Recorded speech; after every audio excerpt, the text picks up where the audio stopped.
أعوذ بالله من الشيطان الرجيم بسم الله الرحمن الرحيم ولقد خلقنا الإنسان من صلصال من حمأ مسنون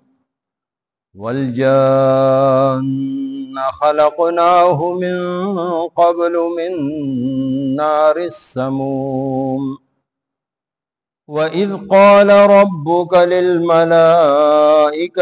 إني خالق بشرا من صلصال من حمأ مسنون فإذا سويته ونفخت فيه من روحي فقعوا له ساجدين فسجد الملائكة كلهم أجمعون إلا إبليس أبى أن يكون مع الساجدين قال يا إبليس ما لك ألا تكون مع الساجدين قال لم أكن لأسجد لبشر خلقته من صلصال من حمأ مسنون صدق الله مولانا العظيم ولقد او بشکا خلقنا پیدا کړی د مونږ الانسان انسان من صلصال د اوچې کړنګېدون کې خټینا من حمائن تورې چکړینا مسنون خاشوي والجان او پیریان خلقناه مونږ پیدا کړیو من قبل د دینا وړاندې من نار السموم د اور ګرمنا وَإِذْ قَالَ رَبُّكَ او هر کله چې وویل ستا رب للملائکة فرښتو ته انی خالق چې بېشکه زه پیدا کوونکی یم بشرن انسان من صلصال د اوچې کړنګېدونکې خټې نه من حمئن تورې چکړې نه مسنون څښا شوی فإذا سويته بیا هر کله چې زه برابر جوړ کم ونفخت فيه او اوپو کم په دکې من روحي د خپل روحنا فقعوا نو تاسو به پریوزئ له دتا ساجدین سجده کوونکی فسجد الملائکتو پس سجده وکړه فرښتو كلهم طول د دوینا اجمعون په جمع الا ابلیس سوا د ابلیس ابا د انکار وکړه ان یکونا چې شي د مع الساجدین د سجده کوونکو نه قال الله تعالی فرمایل یا ابلیسو اے ابلیسا ما لکا پتا سو شول الله تکونا چې ته نشوي مع الساجدین سره د سجده کوونکو قال دویل لم اکن ز اغه نیم لاسجد چې سجده وکم لبشرن انسان ته خلقته چې پیدا کړی دی تا اغا من صلصال د اوچې کړنګېدونکې خټې نه من حمئن د تورې چکړې نه مسنون څښا شوی سورہ ہجر 26 نمبر آیت نه واخلئ تر 33 پورې نننی درس کې شامل دي. په دې ځای کې الله جل جلاله انسان ته د ازلی دشمن ښکارا کړی دی چې دا هغه کس دی چې د الله رب العزت وړاندې قسم خوړلی و چې ستا بندگان به زه ګمراه کوم. او د آدم علیه السلام نه واخلې تر اخري انسانه پورې هر انسان باندې د ګمراه کولو خپل چال او تدبیر هغه به کوم. د دې د قسم خوړلی ځکه انسان ته خبرداري دپاره چې انسانه دا ستا هغه دشمن دی، خو یو دشمن ښکاری د هغه بنده تدبیر وکړي، او بل دشمن چې کم پټ یي او بیا داسې پټ چې زړه کې دی پټ دی، زړه سره دی ناست دی، نو د هغه دشمن دپاره بې د هغه د خالق پناه کې راتلو نه علاوه بل څه لاره نشته. دی به خپل تدبیرونه کوي، خپل کارونه به کوي، او انسان به هغه ټولې طریقې اپناوي چې کومو طریقو سره دی د هغه د چال او د تدبیر نه بچ کېدی شي. او هغه ټولې طریقې ټولې لارې د پیغمبرانو په ذریعه سره الله رب العزت انسان ته واضحه کړي. څنګه چې حدیث کې راځي چې دا انسان کله د الله د ذکر نه غافلی نو د شیطان جرأت سیوا شي، دی بیا زړه کې وسوسې، او چې کله د انسان زړه هغه ذکر کوونکی الله الله کوونکی نو بیا دغه وخت کې د دومره جرأت نه کیږي، دی په شاو تختی. الخناس قرآن کریم وی په شا تختیدونکی. نو په دې رکوع کې دغه یادګیرنه ده. د هغې لپاره الله جل جلاله د انسان تخلیق د څه نه شوی دی، کله شوی دی، د هغې ابتدا څنګه وه، د هغې تذکرې نه یې شروع وکړه چې بېشکه دا انسان مونږه د خټې نه څنګه دا اوړه خمبیره شي او که نورې پرېږدم بیا خرابېږي، خوند اړی، دغه شانتې دا خټه چې پرته یي د څښا چکړې ترې جوړې شي. او بیا بعضې خاوره داسې څنګه دا ټیکرۍ دې له داسې چې انسان والا سره اخلاصې نه دا کړنګ کوي، نو داسې کړنګ کېدونکې چې کومه خاوره خټه وه او څښا شوې، د هغې نه الله جل جلاله دا انسان پیدا کړی. بل ځای کې الله تعالی فرمایي چې الله تعالی هر انسان د اوبو نه پیدا کړی، نو د اوبو او د خاورې مکسچر نه پیدا شوی دی. یو ځای کې هغه خبره ده، بل ځای کې دا دی کې خپله کې څه مخالفت نشته، یو خبره ده.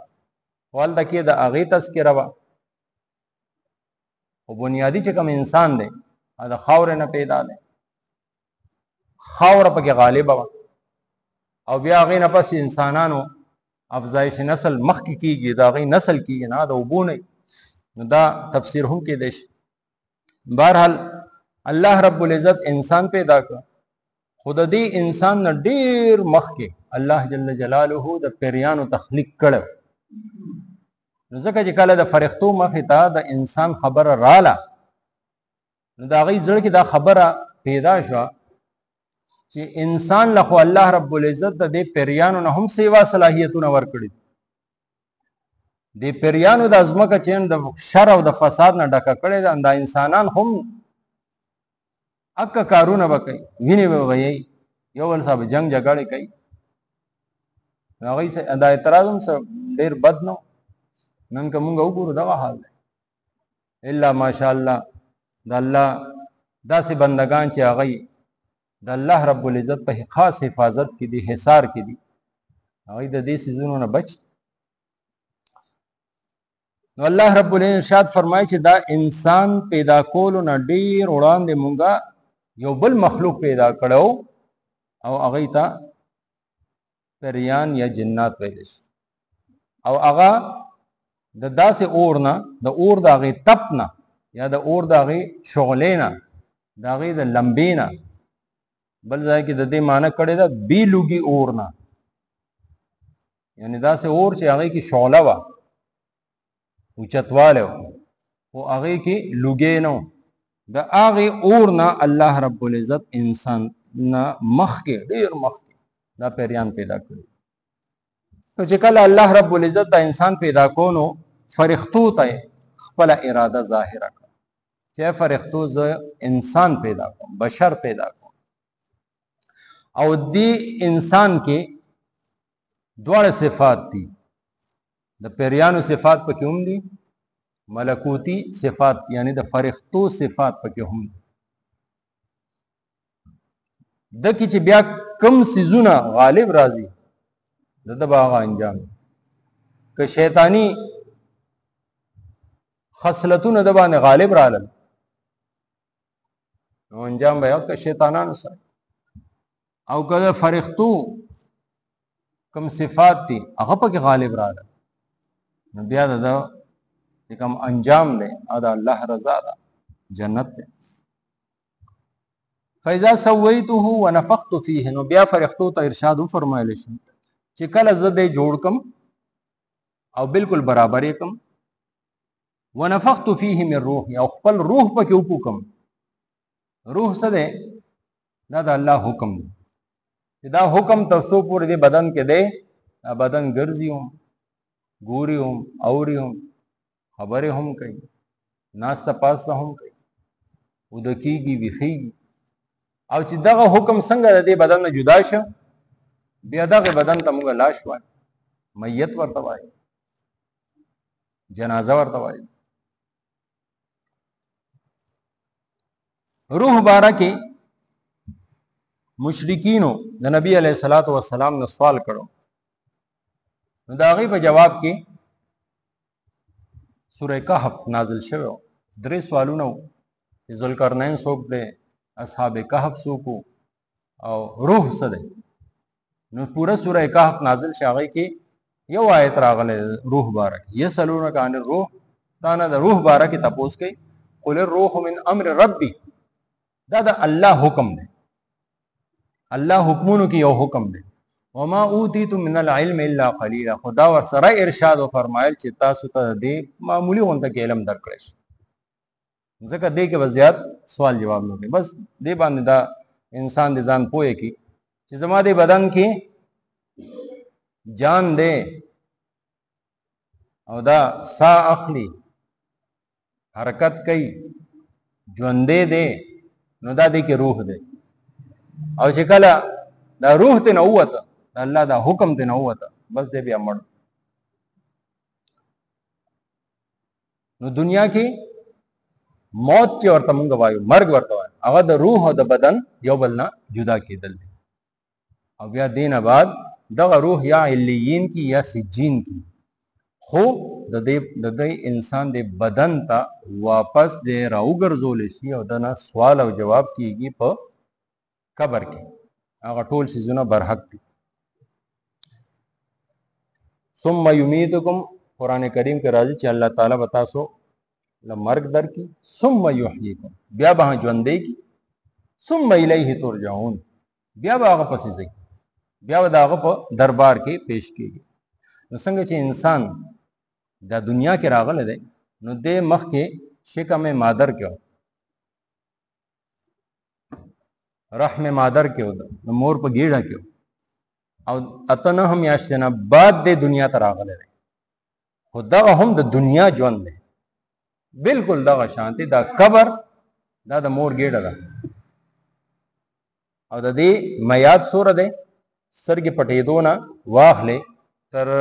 قیامت سحر پورې نو دیو د قبر په ګیډه کې بیا غینه پس د آخرت هغه اوازه چې شین دی به آخرت طرف ته لاړ شي بهرحال حضرت صاحبان هند رحمه الله خپل تفسیر کې دغه مقام باندې لیکلي دي چې کله د آدم علیه السلام ډانچه تیار شو، قالب چې ورته وایي هغه تیار شو، نو فرښتې هم راتلې او کتل را کتل. ابلیس دغه وخت د الله نه سوال وکړ یا الله ما ته د دې جایزه اغستو دنه بهر نه کتو مالا اجازت راکړه. اجازت ورته ملاو شو. د آدم علیه السلام ډانچه کې ټول ګوټ په ګوټ وګرځېد. بیا الله رب العزت ته عرض وکړ چې باری تعالی دې ټول بدن کې زه وګرځېدم، خو یو وړوکی غونته کې د ډبي په شانتې ځای دی، هغې ته زه دننه نه شوم، د هغې د وتو د هغې کې د داخلېدو لار ما ته میلاوه نه شوه. دا څه شی دی؟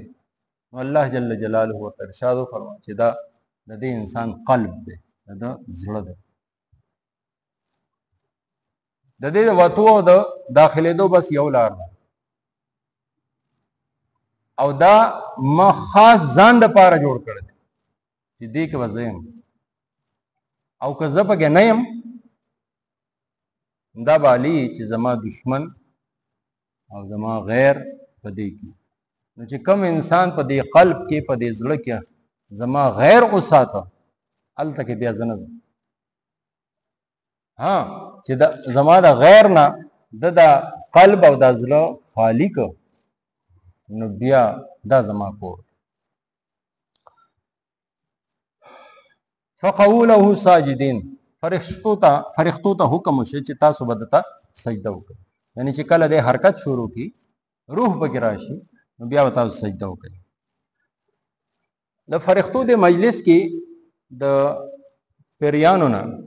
یو کس و چې هغه نوم عزازیل، د ډېره موده عبادت وکړ او ډېر علم ورسره. د دې علم د وجې د عبادت د وجې د ناسته پاسته فرښتو سره شو. نو کله چې فرښتو ته داسې ټولې فرښتې دي او آدم علیه السلام ولاړ دی، نو فرښتو کې دغه وخت دا پیریانو کې عزازیل هم و، واحد دی و پکې کان من الجن دی، د پیریانو نه فرښتو کې نه و. بعضو کسانو ځان نه پکې دا خبره ایډ کړې ده چې دی د فرښتو نه و. نو فرښته خو نافرمانی کولی نشي، ده خو نافرمانی کړې. نو دی قرآن کریم واضح الفاظو کې کان من الجن دی جناتو کې ففسق عن امر ربه، د الله د حکم نافرمانی وکړه. نو ټولو ته حکم وشي چې ټول سجده وکړي، ټول سجده وکړي. نو چونکې دی پکې هم دی، نور خو په زرګونو او په لکونو کې دي فرښتې، او دی پکې یک کی आवाज دی. نو که ټولو ته وایي چې تاسو ټول سجده وکړئ، مطلب دا چې ته پکې هم وکړه. قرآن کریم ځای په ځای چې دا خبره راغلې ده، نو دا شان ده چې مونږه فرښتو ته وایي چې سجده وکړئ. نو فرښتو کې چونکې دی موجود و ځکه دته هم حکم شوی. خو قرآن کریم کې یو ځای کې راغلی دی قال ما منعک اذ امرتک، چې اے ابلیسا ته کوم څیز منع کړې د سجده کولو نه چې کله ما تا ته حکم درکړ. مطلب دا چې هغه ته جدا حکم هم شوی دی، صرف فرښتو ته نه بلکې ابلیس ته عزازیل ته هم حکم شوی. نو ټولو سجده وکړه فسجد الملائکه کلهم، ټول پټو اجمعون ټول الا ابلیس، سوا د ابلیس. ابلیس ته ځکه ویل شي چې د الله د رحمت نه مایوس، اصل نوم یې عزازیل، خو ابلیس نوم علی کې خودلی شه چې کله د انکار وکړه ورټلی شه، جنت نه ویستلی شه، اسمانونو نه کوز کړی شه، نو د الله د رحمت نه مکمل مایوس شي چې د الله رب العزت رحمت به د طرف ته نه مایله کېږي. ابا د انکار وکړه ان یکون مع الساجدین چې سجده وکړي. الله تعالی حکم په دې بل آیت کې دی قال وی فرمایل چې یا ابلیس مالکا څه چلو شه پتا باندې الله تکون ما الساجدین چې دې سجده کوونکو سره تا سجده ونه نو دغه وخت ډېر تکبر او لوی سره وې لم اكن لاسجد زا کس نه يم چې زه سجده وکم یو انسان ته هغه انسان چې د تورو خټو نه نکړنګېدونکې خټې نه تا د هغه تخلیق کړی دی بل ځای کې راځي چې دی خو تا د خاورې نه پیدا کړی او خاورې کې کتوالی دی او زه د اور نه پیدا کړی او اور کې اوچتوالی دی نو زه د ده نه بهتر شم نو بهتر کس چې هغه غیر افضل ته څنګه سجده وکړي دلته کې د خپل عقل وجنګو عقل یې وجنګو دې ته یې نه کتل چې حکم څوک راکوي که دې ته یې کتلی وی چې حکم زما مالک راکوي الله تعالی حکم راکړي چې دې دیوال ته سجده وکړه مونږ دا نه ګورو چې دیوال ته سجده شته او که نشته مونږ دا ګورو چې د الله حکم دی زمونږ د ټولو رخ هغه خانه کعبې طرف دی سجده مونږ الله تعالی ته کوو خو زمونږ طرف کم یو دی قبله کم یو ده یو وخت داسې و چې مدینې طیبې کې هم نبی علیه السلام تر 19 میاشتو پورې بیت المقدس طرف ته مخکوب وی او دغه شانتي مکې مکرمه کې 14 کاله د عبادت لپاره طرف چې و هغه بیت المقدس و هغه د الله حکم نو د ټول مخ واخوا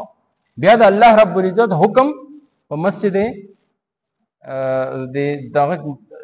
مدینه طیبه کې غالبا د بنو سلمہ هغه جمعات و مسجد قبلتین ورته وایي هغه مسجد قبلتین کې مخونه ټولو بیت المقدس طرف ته په دغه مز دوران چې 2 رکعات شوي دي د الله حکم رالی چې مخ خانه کعبې طرف نبی علیه السلام په خپل ځای باندې تاو شو او صحابه کرام رس ورپسې لاړل او صف کې ودرېدل ځکه هغې جومات ته مسجد قبلتین وایي هغې کې دواړو قبلو طرف ته مز شوی دی او د الله د طرف نه حکم چې رالی هغه هم په هغه جومات کې نبی علیه السلام مز کو او په هغه دوران حکم راغلی و نو د الله حکم هغې طرف ته شه نو زموږ ټولو رخ او مخ هغه طرف ته دی دې نه بعد دته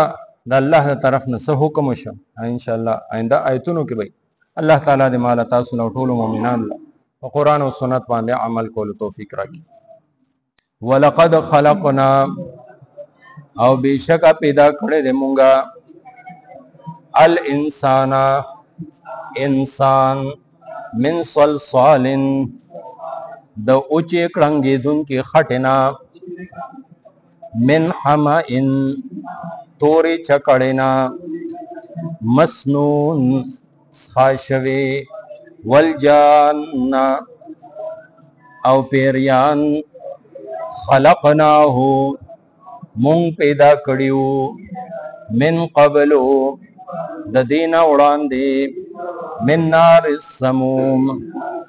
د اور ګرم نه وإذ قال ربک او هر کله چې ویل ستا رب للملائکة فرښتو ته انی خالق بېشکه زه پیدا کوونکی یم بشرا انسان من صلصال د اوچې کړنګېدونکې خټې نه من حمئن تورې چکړې نه مسنون څښا شوې فاذا سویته بیا هر کله چې زه یې برابر جوړ کم ونفختو او اپوکم فیه پدکی من روحی خپل روحنا فقعو نو تاسو به پریوزئ له دتا ساجدین سجده کونکی فسجد الملائکتو پس سجده وکړه فرښتو كلهم طولو ددوي اجمعون وجمع الا ابلیس سوا د ابلیس نا ابا د انکار وکړو ان یکونا چې شي دې مع الساجدین د سجده کوونکو سره قال اوی فرمایل یا ابلیسو اے ابلیسا مالکا پتا سوشول اللہ تکونا چتن نشوے مع الساجدین سجدہ کون کو سرا قال دوویل لم اکن ز اغنیم لاسجدا چی سجدہ کم لبشرن انسان تا خلقته چی پیدا کړی دیتا اغا من صلصالن د اوچی کړنګی دن کی خټینا من حمائن د تورې چکړینا مسنون خاشوی آمین. الحمد لله رب العالمين الصلاة والسلام على سيد الأنبياء والمرسلين اللهم إنا نسألك الهدى والتقى والعفاف والغنى اللهم اشف مرضانا ومرضى المسلمين اللهم إنا نسألك علما نافعا ورزقا واسعا وشفاء من كل داء اللهم ارزقنا تلاوته آناء الليل وآناء النهار واجعله لنا حجة يا رب العالمين برحمتك يا رب.